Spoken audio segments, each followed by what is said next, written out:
আজকে 9 নম্বর টপিকের আমাদের লাস্ট অংশ আমরা পড়াবো। তো প্রথমে যেটা আসতেছে সেটা হলো তোমার কি আসতেছে, জেল। এই জেল সম্পর্কে ওই দিনে তোমার বলা ছিল যে আমরা যেই ব্রেডের সাথে যে জেলি খাই, তো এই জেলের স্ট্রাকচারটা অনেকটা ওইরকম, সেমি সলিড। হ্যাঁ, সেমি সলিড সাবস্টেন্স। তার মানে যে তোমার বলা হয়েছে যে আমরা যদি এখানে একটু রিড আউট করি, a gel is a sol in which the solid particles are meshed such that a rigid or semi-rigid mixture results.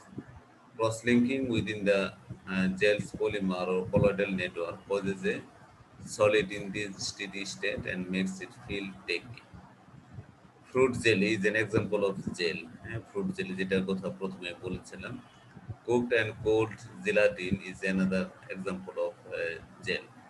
The protein molecules of gelatin cross-link to form a solid mesh which contain pockets of liquid. আচ্ছা, এখন জেলটা তোমার অনেকটা ওইরকম তোমার দেখা যায়, যদি আমরা মাইক্রোস্কোপে দেখি তাহলে অনেকটা তোমার মৌচাকের মতো দেখা যায়। হ্যাঁ, মৌচাকের যেমন তোমার ক্ষুদ্র ক্ষুদ্র তোমার আছে, তোমার হোল আছে। তো অনেকটা ওইরকম তোমার ক্রস লিঙ্ক জেলের স্ট্রাকচারটা অনেকটা ওইরকম, সেমি সলিড সাবস্টেন্স, যেখানে তোমার প্রায় সেমি সলিড মানে তোমার সলিডের কাছাকাছি। হ্যাঁ, সেটাই হলো আমাদের জেল। তাহলে এখন আসো যে জেল আমরা এখানে দেখো যে উপরে দেয়া আছে, যে আমরা জেলের স্ট্রাকচারটা দেখো ছোট্ট করে দেয়া আছে। আহ জেল জেলের মধ্যে ওই যে গুটিগুলি দেখা যাচ্ছে এগুলো তোমার সলিড পার্টিকেল, আর মাঝখানে যে ফাঁকা জায়গায় এখানে তোমার লিকুইড আটকে আছে, সেটাই হলো তোমার জেল। তার মানে যে তোমার এখানে যে ইগুলি আছে, ক্ষুদ্র ক্ষুদ্র তোমার এখানে চেনের আকারে যেটা আছে, সেই চেনের মাঝখানে যে ফাঁকা জায়গা আছে, যেখানে বলা হয়েছে এনট্র্যাপড লিকুইড। তার মানে এখানে তোমার ডিসপার্স মিডিয়ামটা এখানে তোমার এনক্লোজড অবস্থায় থাকে বা এনট্র্যাপড অবস্থায় থাকে, আবদ্ধ অবস্থায় থাকে, সেটাই হলো আমাদের জেল। তাহলে জেল আমরা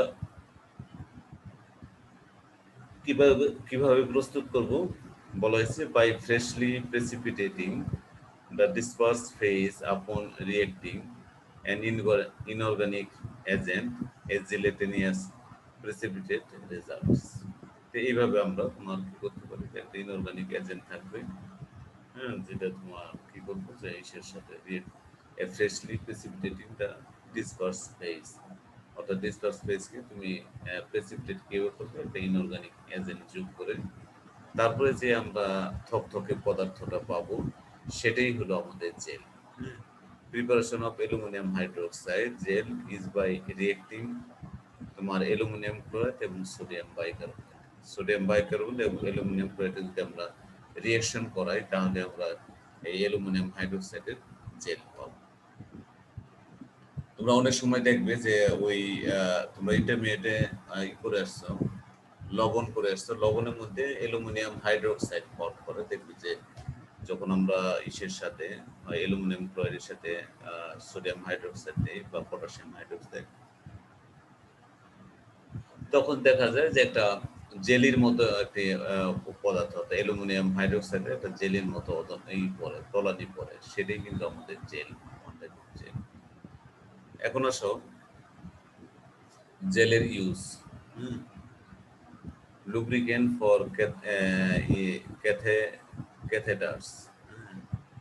ক্যাথেটার্সে তোমার লুব্রিকেন্ট হিসেবে বা আঠালো হিসেবে তোমার এটা ব্যবহার করে। বেজেস ফর পেচ টেস্টিং, তারপর সোডিয়াম ক্লোরাইড জেল ফর ইলেকট্রোকার্ডিওলজি।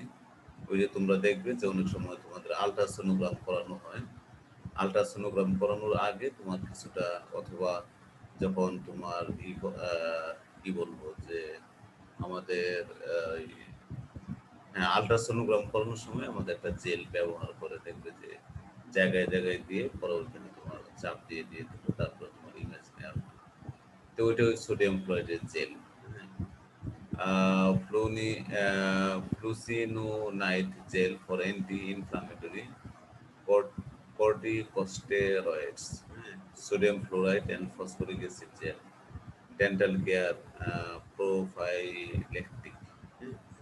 তার মানে ওই যে তোমার ইসের মধ্যে তুমি দেখবে যে ওই ডেন্টাল যখন তোমার করা হয়, তোমার স্কেলিং করা হয় দাঁত, তখন দেখবে যে ডাক্তাররা বলে যে একটা জেল ইউজ করার জন্য। ওইটা তোমার ওয়ান কাইন্ড অফ জেল, যেটা আমরা ওই দাঁতে ইয়ের মধ্যে আমরা তোমার স্কেলিং, তারপর ওইটা আমরা ইউজ করি। Tretinoin gel for treatment of acne, তারপর কি প্রোস্টাগ্ল্যান্ডিন জেল ইন্ট্রাভেজাইনাল, এটা তোমার এই সমস্ত ইসে, অর্থাৎ বিভিন্ন কাজে আমাদের জেল ব্যবহার করা হয়। স্পেশালি তোমার বিভিন্ন দেখবে যে আমরা যেটা ইসিজি করার সময় দেখবে যে যেখানে যেখানে তারগুলি রাখে সেখানে তোমার জেল তোমার ই করা হয়, জেল মাখা হয় ওই স্থানগুলিতে। এইভাবে তোমার বিভিন্ন আমরা বিভিন্ন ই করার সময় অর্থাৎ তোমার মেডিকেল সায়েন্সে বিভিন্ন পারপাজে তোমার এই জেলগুলি ইউজ করা হয়। তারপর মনে করো যে আমাদের বুট পলিশ যেটা আছে সেটাও তোমার ওয়ান কাইন্ড অফ জেল। যেমন মনে করো জুতার কালি যেটা, সেটাও ওয়ান কাইন্ড অফ তোমার জেল। এখন আসো অ্যাপ্লিকেশন অফ কলয়েডস, এটা মোটামুটি লাস্ট অংশ অফ দিস চ্যাপ্টার। তো প্রথমে আমি ইন্ট্রোডাকশনে যেদিনই চ্যাপ্টার শুরু করেছিলাম সেদিনই তোমার একটা সাধারণ আলোচনা ছিল যে জেল আমরা কোথায় কোথায় ইউজ করি, জেল আমাদের কিভাবে লাইফের সাথে ওতপ্রোতভাবে জড়িত হয়ে গেছে, এই সম্পর্কে মোটামুটি একটা শর্ট ডেসক্রিপশন চ্যাপ্টারের শুরুতে দেওয়া হয়েছে। তাহলে এখন আমরা ওয়ান বাই ওয়ান যদি যাই, food and medicine. Food and medicine যেগুলি আছে সেগুলি তোমার one kind of colloids. Colloids have great application in food industries and foodstuffs. Milk and also many milk products like cheese, cream, butter, etc. are colloids. সহজে বুঝতে পারছো। Water purification, we know that one of the very popular methods used for water purification is the addition of electrolytes like potassium. তোমরা আগের দিনে যে যখন বন্যা হতো, এই বন্যার পানি তখন তো তোমার বিশুদ্ধ পানি থাকে না, তো ওই পানিকেই বন্যার যে পানি সেটাকে তোমার বিশুদ্ধ করে তোমার ইনটেক করা হতো, খাওয়া হতো বা পান করা হতো। তো এখন ওইটাই করার জন্য তোমার ফিটকিরি ইউজ করা হয়। পটাশিয়াম মানে তোমার ফিটকিরি, যেটা আমি আগেই বলেছি যে তোমার আগের দিনে তোমার সেলুনের দোকানে আইসের মতো একটা বড় টুকরা দেখা যেত, সেটাই কিন্তু পটাশিয়াম বা ফিটকিরি। এই ফিটকিরি যখন আমরা করি তোমার মনে করো ময়লাযুক্ত পানি, কারণ বন্যার পানিতে যেন ময়লা ময়লা থাকে, মাটি থাকে, রোগ জীবাণু থাকে, অন্যান্য জিনিস, কাপড় পাথর বালি এগুলি থাকে। এটা যখন তোমার করে ফিটকিরি দিয়ে যখন তোমার রেখে দেওয়া হয়, তখন ফিটকিরিতে তোমার অ্যালুমিনিয়াম আয়ন আছে, পটাশিয়াম আয়ন আছে, সালফেট আছে, অ্যান্ড সো অন। এই সমস্ত আয়ন কি করে যে ওই তোমার ওই যে পার্টিকেল গুলি আছে তোমার গোলাপ পানিতে যে মাটি কাদা অন্যান্য পার্টিকেল গুলো আছে সেগুলিকে তোমার জমাটবদ্ধ করে ফেলে, সেটিকে তোমার সেডিমেন্টেশন করে ফেলে। ফলে কি হয় তোমার যে এটা তোমার তার মানে যে ওইখানে তোমার মাটি কাদা বালি এগুলি কি হয়, এগুলি তোমার নিচে নিচে তলানি পড়ে যায়, তারপর উপরে পরিষ্কার পানিটা। তাছাড়া তোমার এটা একটা অ্যান্টিসেপ্টিকও বটে, যে তোমার যে জীবাণু থাকে সেই জীবাণুকে তোমার অ্যালুমিনিয়াম আয়নের প্রেজেন্সে এটা মারা যায়। ফলে কি হয় যে পানিটা তোমার বিশুদ্ধ হয়ে যায়। তো এইভাবে তোমার এই কলয়েডের মাধ্যমে বা কলয়েড সিস্টেমকে ব্যবহার করে পানিকে তোমার বিশুদ্ধ করা হয়। তার মানে যে ফিটকিরি যদি আমরা ইউজ করি, তাহলে ফিটকিরি হলো তোমার ইলেকট্রোলাইট, এই ইলেকট্রোলাইট যোগ করে আমরা কলয়েড পার্টিকেল যেগুলি আছে সেগুলিকে সেডিমেন্টেশন করি, তলানির রূপে পরে, তারপর তোমার উপরের পানিটা সেকে নিলে হয়, অথবা কোনো যদি ফিল্টার পেপার থাকে বা ফিল্টার করার কোনো কিছু থাকে তাহলে উপরের অংশটাকে আমরা পানিটাকে আলাদা করি। তারপরে sewage disposal, as described above, the sewage water contains impurities like mud, dirt or colloidal solids which are dispersed in water. তাহলে তোমার the charged particles of impurity present in the sewage water migrate to the oppositely charged electrode which result in their coagulation. তাহলে এখন তোমার ওই যে ওইটাও তোমার বলা হয় যে এই সমস্ত ডিসপোজালে তোমার এই আমাদের কলয়েড সিস্টেমটাকে তোমার ব্যবহার করা হয়, এগুলি প্রেসিপিটেট ফেলে। তারপর smoke precipitation, smoke is also colloidal system in which many consist of charged particles of carbon depressed in air. This this is done in Cottrell precipitator. তার মানে যখন তোমার কারখানা থেকে ধোঁয়া বের হয়, এই ধোঁয়া তো তোমার এই কার্বনের কণা থাকে, তো এখানে যদি আমরা ইলেকট্রোলাইট ইউজ করি, তো ইলেকট্রোলাইট ইউজ করলে কি হয় যে তোমার ওই ধরো ওই যে ধোঁয়ার মধ্যে যে চার্জ পার্টিকেলগুলি আছে, সেই চার্জ পার্টিকেল ইলেকট্রোলাইটে জমা হয়, ফলে বাতাসটা তোমার কম্পারেটিভলি কম বিষাক্ত রূপে তোমার বায়ুতে মিলিত হয়। তার মানে আমরা কি করলাম যে এই কলয়েডাল পার্টিকেলকে তোমার করে তোমার ইলেকট্রোলাইটের সাহায্যে তোমার প্রেসিপিটেট করে তারপরে তোমার বাতাস যেটা হয় কালো ধোঁয়াটাকে আমরা অনেকটা তোমার করতে পারি, বিশুদ্ধ করতে পারি, অর্থাৎ অপেক্ষাকৃত কম ক্ষতিকারক ধোঁয়া বাতাসে মিশে, তো এটা করা যায়। তারপরে artificial rain clouds are also colloidal system. In clouds water vapor are present in the mixture with the dust particles. তারপরে sometimes it is done by spraying some electrolytes over the clouds and the rain resulted from this called artificial rain. তোমরা সহজে বুঝতে পারছো, এখানে যদি আমরা ইলেকট্রোলাইটকে মেঘের মধ্যে করি, স্প্রে করি, তাহলে তোমার ওইটা তোমার কি হয় যে ওই রেইন রূপের তোমার সেটা পরে মেঘটা বৃষ্টিতে রূপান্তর। ক্লিনজিং অ্যাকশন অফ সোপস, সাবানের তোমার যে পরিষ্কারকরণ ক্রিয়া, সেটাও তোমার কি হয় যে ওই কিসের ফর্মে, অর্থাৎ ওই যে সাবানের ফেনা এবং ময়লা এর একটা ইমালশন ফর্ম করে, তার মানে সাবানের ফেনা কি করে ওই কাপড় থেকে ময়লাটাকে নিয়ে এসে ওইটা তোমার ইমালশন ফর্ম করে, তারপর আমরা পানি দিয়ে ধুয়ে কাপড়টাকে তোমার পরিষ্কার করি। এখানে তোমার মেনলি তারা ইমালশন ফর্মের মাধ্যমে ময়লা পরিষ্কার করে। Leather tanning, tanning is the process of treating the skins of animals to obtain the leather. আচ্ছা, ট্যানিংটা এমন একটা প্রসেস যার সাহায্যে আমরা তোমার চামড়া পাই। হ্যাঁ, skin of animals is also colloidal system in which the colloidal particles are positively charged. During the process, the charged particle of skin are coagulated using negatively charged material like tannin and some compounds of aluminum and chromium. তাহলে এই সমস্ত তোমার প্রাণীর যে আছে, মনে করো skin of animals is also colloidal system, প্রাণীর যে তোমার আছে চামড়াটা আছে, সেটাও তোমার কলোয়েডাল সিস্টেম, এবং এটা তোমার অপোজিটলি চার্জ পার্টিকেল তোমার কি করা হয় যে এখানে তোমার যোগ করে, যেমন মনে করো কি ট্যানিন অথবা এবং সাম কম্পাউন্ডস অফ অ্যালুমিনিয়াম এবং ক্রোমিয়াম, এগুলো ইউজ করলে তোমার কি হয় যে ওই কলোয়েডাল পার্টিকেলগুলি তোমার কোয়াগুলেট হয়, তারপরে আমরা চামড়া থেকে সরিয়ে ওই আমরা লেদার পাই আর কি। তারপর হলো smoke screen. Smoke screens are use to hide something by a layer of smoke. In general it is use to hide the movement of drops. The smoke screens are also colloidal system in which particles of titanium oxide are dispersed.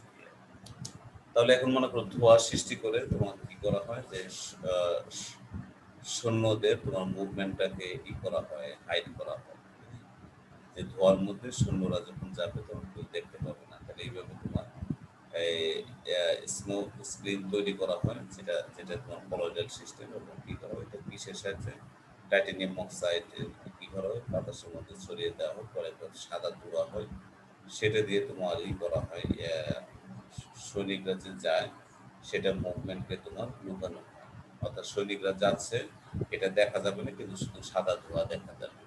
এই সাদা ধোঁয়া উৎপন্ন যেটা, সেটা তোমার colloidal সিস্টেমের কারণে হয়েছে। ফরমেশন অফ ডেল্টা, আমরা বদ্বীপ সৃষ্টি হয় সাগরের মোহনায়, দেখবে বদ্বীপ সৃষ্টি হয়।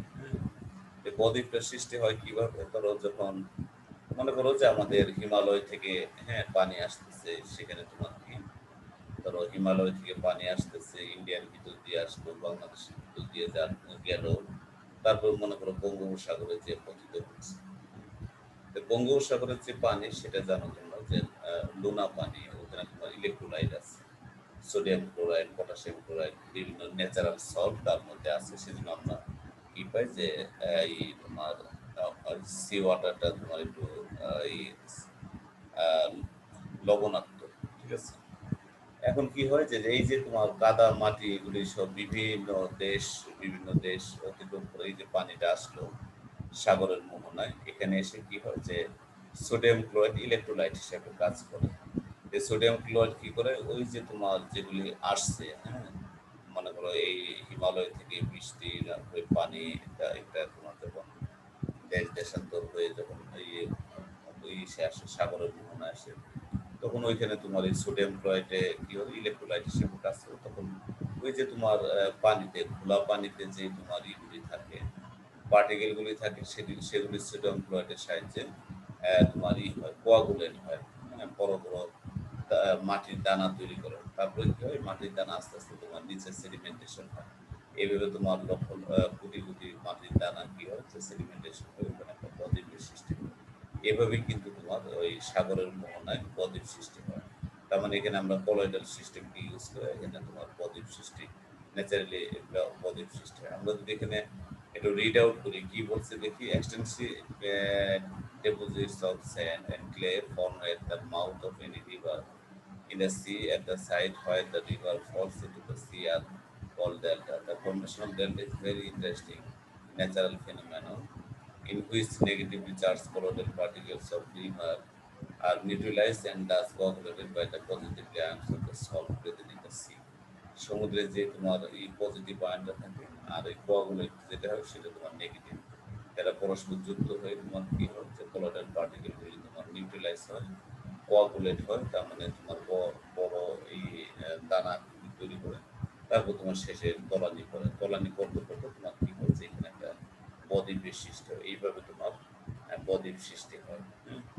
তারপর বলা হয়েছে যে ব্লু কালার অফ স্কাই, স্কাইটা আমরা ব্লু দেখি, হ্যাঁ, কারণ কি, the blue color of sky is due to the scattering of blue color of sunlight by the colloidal particle. Colloidal particle এর উপর কারণ তোমরা জানো যে বাতাসের মধ্যে ধূলিকণা আছে বা অন্যান্য পার্টিকেল থাকে, ডাস্ট পার্টিকেল, এগুলির উপরে কি করে, সূর্যের আলো পড়ে, সূর্যের আলোটা কি হয়, স্ক্যাটারিং হয়, হ্যাঁ, স্ক্যাটারিং হয়, তারপরে তোমার এই ব্লু কালারটা কিন্তু তোমার ফর্ম করে। তো এখন এটা বলা হয়েছে যে তোমার sky is due to the scattering of the blue color of sunlight by the colloidal particle of dust dispersed in air present in atmosphere. অ্যাটমসফিয়ারে তোমার কি হয়, যে ওই যে colloidal particle আছে সেগুলিতে তোমার সূর্যের আলোর যে নীলটা আছে সেটা তোমার স্ক্যাটার হয়, স্ক্যাটার হওয়ার পরে কিন্তু আমরা এটা দেখি, আকাশের কালারটা ব্লু দেখি। এখানে তোমার মনে করো যে টিন্ডাল ইফেক্ট, যেটা টিন্ডাল ইফেক্টটা হলো তোমার ওইভাবে যে টিন্ডাল ইফেক্ট ফর্ম, তার মানে এটা এই যে তোমার ইসের আকাশ, আকাশ যে তোমার ব্লু দেখা যায় সেটা কিন্তু টিন্ডাল ফলাফলের কারণে। কারণ টিন্ডাল ফলাফল তোমরা জানো যে আমরা যদি কলোডের এটা মনে করে দেখো, কলোডের সিস্টেমের মধ্যে দিয়ে যদি আমরা লাইট পাস করি, তাহলে ওই কলোডাল পার্টিকেল কি করে, যে তোমার লাইটটাকে স্ক্যাটার করে, স্ক্যাটার করে ছড়িয়ে দেয়, পরে আমরা কলোডাল পার্টিকেল থেকে ঝলমল করতে দেখি, যেমন তোমার জোনাকি কিংবা অন্ধকার রাতে যেমন ঝলমল করে। তার মানে এই ব্যাপারটাও তাই, এটাও তোমার টিন্ডাল ফলাফলের কারণে আকাশটা তোমার কি দেখে, ব্লু দেখে। এই তো তোমাদের এই টপিক শেষ হলো, এই তোমার কলয়েডের অ্যাপ্লিকেশন দিয়ে আমরা শেষ করে দিলাম। এখন আমাদের ওই মোটামুটি শেষ হয়ে গেল, এবং এই টপিক শেষ হওয়ার মাধ্যমে আমাদের সিলেবাস মোটামুটি শেষ হয়ে গেল, তোমার অ্যাপারেন্ট মোটামুটি অ্যাপারেন্ট তোমার শেষ হয়ে গেছে। এখন আমাদের যেটা আছে যে ওই এখন আমরা কি করবো, যে আলোচনা করবো। আমরা প্রথমে এই চ্যাপ্টার দিয়ে আলোচনা করবো। তোমরা আগামী দিন কি করবে, যে এই 9 নম্বর টপিকটা পড়ে আসবে, পড়ে আসবে, তারপর আমরা কি করবো, এটা ডিসকাশন করবো।